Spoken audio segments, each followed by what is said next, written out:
Hey, what's up? Welcome back. Today we're chatting about home bakery business names, what mistakes you need to avoid, and what you should actually do instead so that you actually attract your ideal customers. Mistake number one that home bakers make, and I totally did this as well, so no shame if you have thought of the same thing, is just to think of the home bakery business name as this formality. It's just something that I need to do and get out of the way, and then I can progress to the cool stuff, like all the baking and buying equipment. So not the case. Your home bakery business name is not just a formality. You can't just name it whatever you want if you want to attract customers. And I did exactly the same thing. I just named my business and carried on. But when I started realizing about 3 years down the line that my business name is actually a marketing opportunity, then I decided to change my name, okay? And I wish I knew this in the beginning, that your business name is a marketing opportunity. It's a marketing opportunity. It's an opportunity to already start speaking to your ideal customer. It's an opportunity to grab their attention. It's an opportunity to make your business stand out from your competition. So instead of thinking that your business name is just a quick little formality to get out of the way, instead, if you want to be a successful business, realize that your business name is a marketing opportunity to attract your ideal customers. The second mistake that home bakers make is to name their business for themselves and not for their customers. Now, no judgment. I did the same thing. For the first 3 years, my business was called Oreo's Confectionery because my nickname is Oreo. And you may be thinking the same thing. We get so whimsical and romantic about our business name and we dream about it for so long, and then we name it after ourselves because we want to put our name on something. We want to feel proud of what we are doing, so then we name our business after ourselves. But this is such a huge mistake because everyone does it. If everyone names their business after themselves and you do the same thing, you are not going to stand out.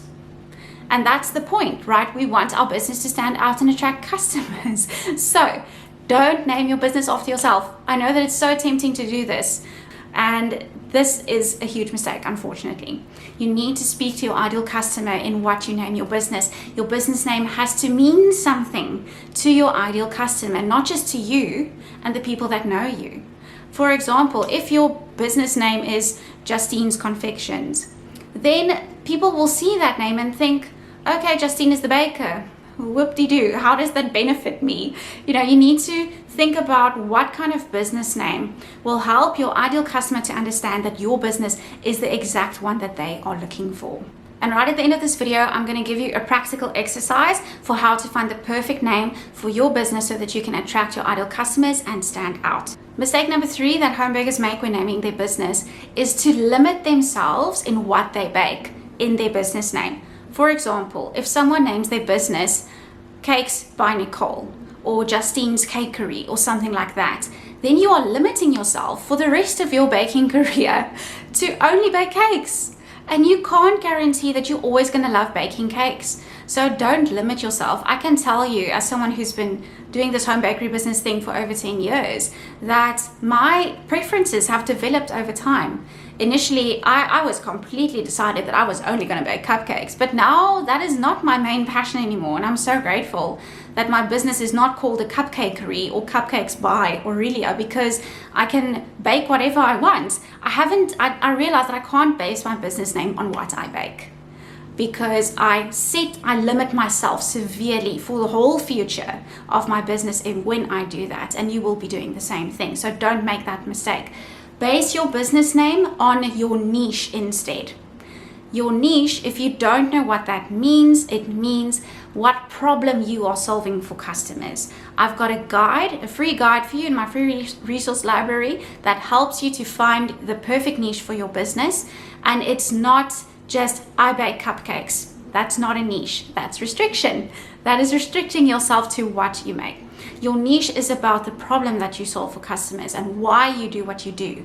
So you need to figure that out. Your whole business and all your marketing and your whole menu, your business name, your logo, all of it is going to be based on your niche. You need to figure this out. If you want to be successful in your baking, in your home baking, then you must have a niche. So instead of naming your business around what you prefer to bake right now at this point in time, what you should do instead is to name your business after your niche, the problem that you solve for customers. Business name mistake number 4 is naming your business something that's like super creative and exotic and poetic. But then most people in your area, like the average person, can't understand what that means, or they can't pronounce it. You don't want that. You want it to be very simple and clear, and everyone to be able to understand and pronounce your business name. So I know that French terms, for example, are very beautiful. French words are beautiful and very poetic, but don't use French words in your bakery name unless you live in France or in Canada or some kind of place where people actually speak French and will understand what that term means. I also use fancy terms like artisan in my home bakery business, but then I remember I once asked on my Instagram, I asked my customers, how many people here actually understand what the word artisan means? And 70% of them said they don't really know what that means. So then that was the end of that. I took artisan right out of there, because you want your business to be very simple for people to understand. You don't want them to waste energy in their brains trying to figure out what you do or what you stand for. Is this a baking business or is it something else? You want it to be very clear. Communication, clear communication is what great marketing is all about. Right, now we're going to get to the fun bit. We are going to do a practical exercise to help you figure out what your business name should be if you're starting a new business. And if you already have one, I hope this video has convinced you to reconsider and to really think if you shouldn't be naming your business something else. So even if you already have a business name, you might as well do the exercise and see if a cool new name comes up, right? So step number one, you have to find your niche first. As I said, the link to that is below this video. And then next step is to download the little workbook sheet below this video, where you're going to fill in all these different little parts to help you figure out what your business name should be. So basically what we're going to do is brain dumping. You are going to, based on your niche, write down every single word and phrase that comes to mind. There's no right or wrong answer. Just write down everything that comes to mind. Things that describe your baking and your heart behind it, why you are doing what you are doing, what you want your customers to experience when they are eating your baked treats. Write down all of those words and phrases that come to mind. Just write it all out. Get it all out there. Don't just do this in your head. There's something useful about writing this stuff down. And often what helps a lot, if you write down a word and you think, this is close, but it's not exactly what my business is about or what I want it to be about, then often synonyms are exactly what you're looking for. So just type that word in Google and then write the word. Let's say, for example, the word is flavorful. And then just write flavorful synonyms, and then you'll get plenty of ideas to fill into your brain dumping section as well. Often it also helps to get friends and family who know you really well and have tasted your baking to also give their input, you know, what kind of experience they have had in eating your baked goods. It just helps to get as many words as possible at this point. And then your next step is to start rearranging these words. So in the next section of your worksheet, you can start doing that. Match up the words and phrases in different ways. You don't want your business name to be too long though. I would suggest 3 words max. Try to keep it as short as possible. Of course, home bakery is something that is extra. Whatever your business name is, you're going to add home bakery at the end of that. So it's, for example, Philosophy of Yum, home bakery. Yes. When you tell people what your business name is, you're just going to say Philosophy of Yum, but you don't have to include home bakery in like your business name. It's just something to help clarify. You're going to add that to your logo as well, just so people know exactly what you do in your business. And then once you have like a bunch of different business name ideas, really think about it and see which one feels right to you, which one really represents what your business is about and how it will benefit your ideal customer.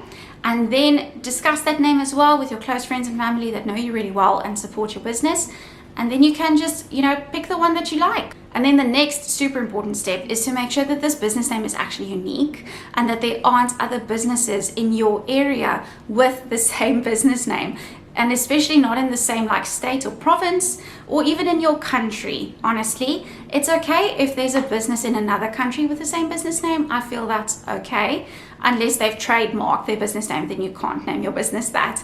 But the easiest way to figure out if this name is unique and available is to search online. Just search on Google and see what pops up. Also search for this business name that you have. Let's say, for example, Philosophy of Yum. Search for that address with .com or .co.uk or .co.za or .com.au, whatever your local or national domain suffix is. Domain suffix is that last little bit at the end of a website address. Make sure that you're using a local one to check if that business name is being used in your city or in your town or in your country. And then, of course, very important last step is that you don't want anyone to steal your business name once you've decided what it is. You've gone through this whole process, you've figured out your amazingly cool business name, and now you don't want another business to name their business the same thing. So the way you do that is to reserve a website domain. That's the easiest way to do it, because no one in their right mind is going to choose a business name where they can't have that business name as their website address. This is the easiest and quickest way to make sure that your business name doesn't get stolen. You can very easily and quickly reserve your website domain on GoDaddy. There's a link to them below this video. It's very, very easy and quick to do, and it's so important that you protect your business name.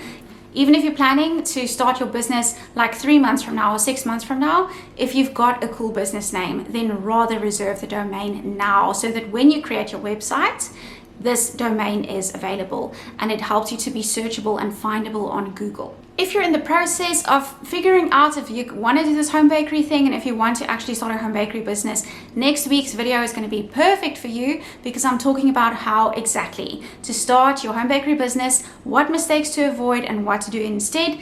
This is the kind of info that I wish I knew before I started my business over 10 years ago. So tune in next week and I can't wait to see you then. Bye.